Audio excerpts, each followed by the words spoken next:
Can disc herniations heal? Back pain and sciatica suck, but let's look at the research. Oh, bet you wish you could do this. Actually, you can, and I'll show you how with the research. Quick, to the back cave. And yes, we're gonna take the Backmobile. Your doctor lied to you, and it's starting to piss me off, right? Disc herniations heal. Most of them heal. In fact, look at the research. 1, 2, 3, 4, 5, 6, 7, 8, 9, 10, 11. Okay, we get the picture, right? Actually, maybe that's exactly what you need. A picture, so you could actually see it. So here you go. This picture is a major disc extrusion. It's like a serious disc herniation with a lot of nerve compression. And then here it is, 4 months later, gone. Completely freaking gone. So how do you go from this to this as fast as possible? All right, you're paying attention now? Let's get started. So how long does it take for a disc herniation to heal? And how do you make sure that pain doesn't derail your life while your body is trying to heal itself? And well, what if it never heals? It doesn't even matter if it heals. What if the disc herniation just looks bad on the MRI, but it actually doesn't matter? As always, this is not a video with opinions and wishful thinking. It always comes back to the research. And the reason this topic really irritates me is that we have so many studies over decades showing that disc herniations heal, and that even if they don't, it doesn't matter most of the time.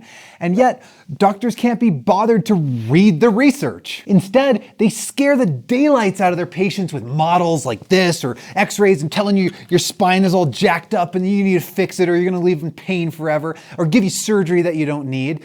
But let's get the facts straight so that you can heal fast, naturally, based on research. I'm Dr. Anthony Davis, and I empower people with chronic low back pain and sciatica to reclaim the active life that they deserve to be living using a holistic and evidence-based approach to rehab. As always, watch the masterclass in the description if you want to know more. So disc herniations, disc bulges, or what most people call a slipped disc, have a really bad reputation.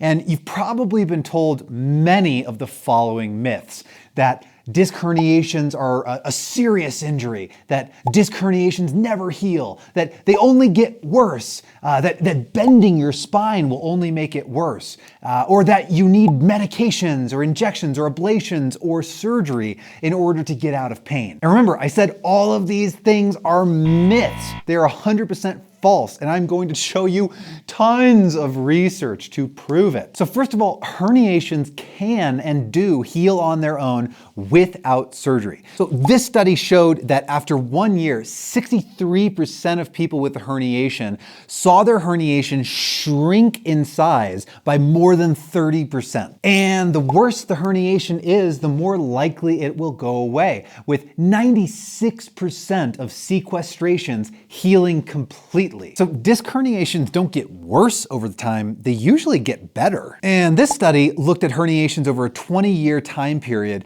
and found that most herniations completely go away without surgery as long as you wait long enough. Now, you're probably thinking like, holy crap, there's no way I'm waiting 25 years. And good news, right? You don't have to. Because first of all, symptoms usually go away in about 6 to 12 weeks, and they don't depend on the structure. And second of all, most herniations heal in about a year or two. And then third, even if it never heals, it doesn't actually matter because most people have disc herniations and they don't even know it. Oh, and usually disc herniations don't cause any symptoms. In fact, disc herniations are only symptomatic about 1 to 3% of the time. So again, most people are walking around with a disc herniation that causes 0 pain. And here's a table from that same study showing the percentage of people at each age range that have a disc bulge even though they have 0 pain.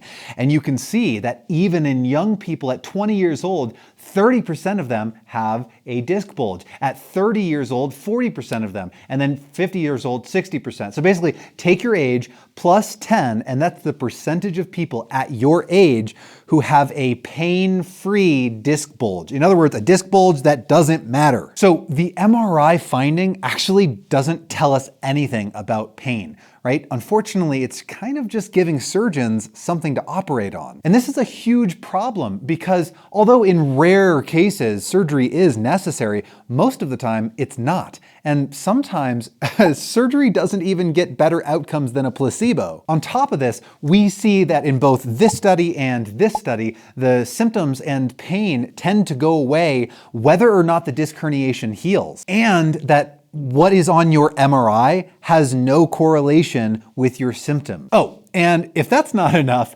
getting an MRI that you don't need makes you 12 times more likely to be pushed into a surgery that you don't need. And that's why I tell most of my patients that symptoms are really the only thing I care about.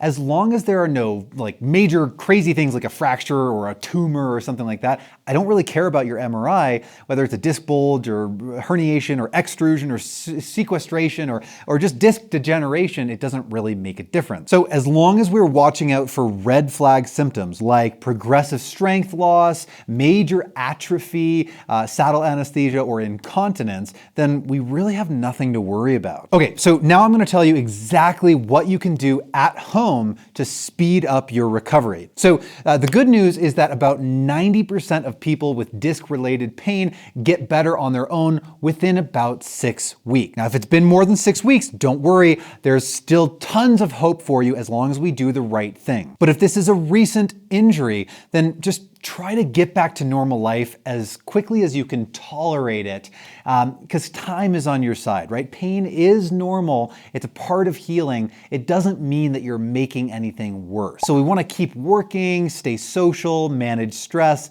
and exercise as much as you can tolerate without making it worse. So as far as what you can do at home, let's make it really simple.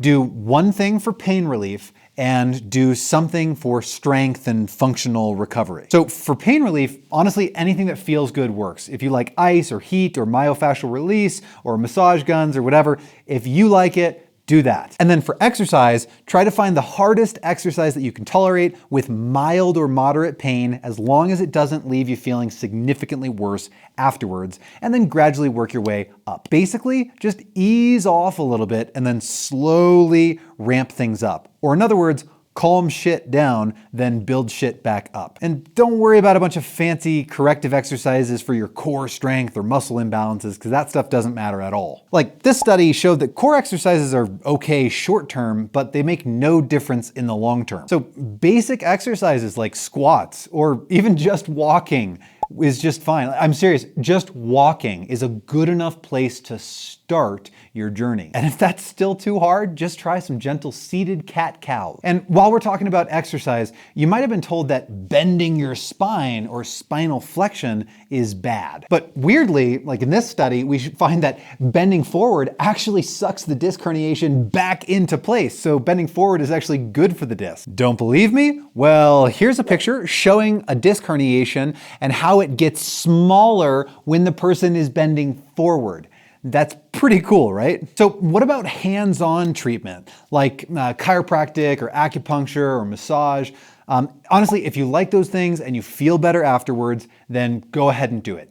But that said, these things are completely optional. They do not improve recovery compared to exercise alone, right? But if it helps you get through the day and it feels good, then go ahead and do it. Just for the love of God, do not let them tell you that your alignment is off, you have muscle imbalances, your leg is short, you have muscle knots, or your spinal curvature is no good.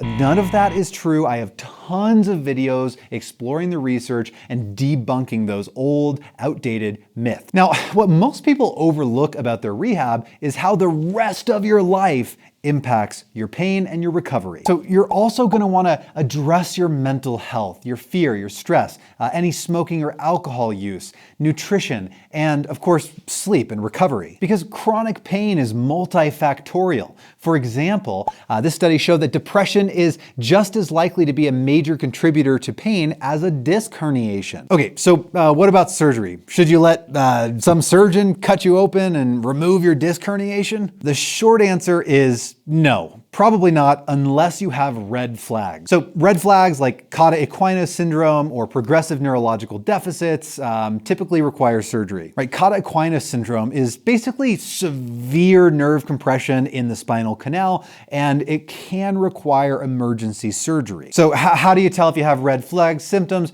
Well, you might have saddle anesthesia, which is numbness and tingling in the groin, like you can't feel it when you wipe after using the restroom, or you're losing control of your bowel or bladder, or you can't move your foot. Those are major issues. Go to your doctor immediately. But fortunately, that is super rare. It only occurs in like 0.3 to 7 people out of 100,000 people. So progressive neurological deficits typically present as rapid loss of strength or muscle atrophy. So you want to watch out for that too. Or you might notice foot drop, like when you walk, your foot slaps on the floor, or you're tripping on your toes all the time. So major weakness is not necessarily an emergency. Have a surgical consult, but you're probably good to at least try conservative treatment first. And if it doesn't work, then you can consider surgery. So if you have any of those symptoms, obviously it's okay, have a surgical consult. Realize you do not ever have to have surgery. It is always your choice, but have the consultation if you feel like you have any major symptoms. And remember, pain alone, even if it's severe, debilitating pain, is actually not a red flag. I know it really sucks, but it's actually not a sign of something serious. Okay, just in case you're not convinced, let's look at the research. So these studies show that after about 6 to 12 months, people who got surgery versus people who did conservative management like exercise had the same levels of pain and function. And this study from the Lancet showed that a discectomy, which is one of the most common spinal surgeries, is a second-line treatment, basically a backup plan for chronic disc herniations, but it's actually not advised ever for acute disc herniations, in other words, recent injuries, obviously unless there's major red flag symptoms. Okay, so what about a spinal fusion? Well, this study looked at about 25,000 patients who had a lumbar fusion and found that 19% of them actually needed to have another surgery within the following decade. And for a super invasive surgery, a spinal fusion gets roughly the same results as conservative care like physical therapy and exercise. But the fusion is insanely expensive. It could be over $70,000, and the surgery comes with major risks like infections or blood clots. Okay, what about nerve ablations? So a nerve ablation is also a pretty popular procedure where the nerve is actually like cut or burned, and this can help with facet joint related pain, but the results are mixed when it comes to disc related pain. So this systematic review only found 3 decent studies about nerve ablations, and only one of them showed that ablations are even any better than a placebo. So I don't know about you, but that is not nearly enough research and evidence to convince me to let somebody burn my nerves off. I don't know about you. By the way, if you've had a doctor suggest any of these, treatments or surgeries or ablations or opiates or muscle relaxers or NSAIDs or injections, any of that stuff, comment below and tell me what your experience was. Did it help? Tell me what it was and tell me what your experience was. Okay, so what about medications? Well, opiates are just straight up not recommended, since in the long run, they tend to actually lead to worse pain and disability. And of course, there's a major risk for addiction. Then we have NSAIDs, non-steroidal anti-inflammatories, which can be a backup plan, but you should definitely talk to your doctor first, especially if you have comorbidities like heart issues or GI issues. What about muscle relaxers? Well, they don't have very good evidence, and then oral steroids should never be used. And then steroid injections, this is one that most of the people that I work with have had a steroid injection. Most of them say it didn't work or that it made it worse. But the research says that it could be a short-term pain reliever, so it's not the end of the world if you have to have one of those. But again, in personal experience, most of my patients have not had great experiences with injections. Personally, I would skip it for myself, but your choice is up to you. So big picture, since holistic care gets just as good a results as things like surgery, medications, injections, ablations, and other invasive and risky treatments, honestly, unless you have red flags, the natural way is the most effective and the safest and the most evidence-based option. So today we learned about disc herniations.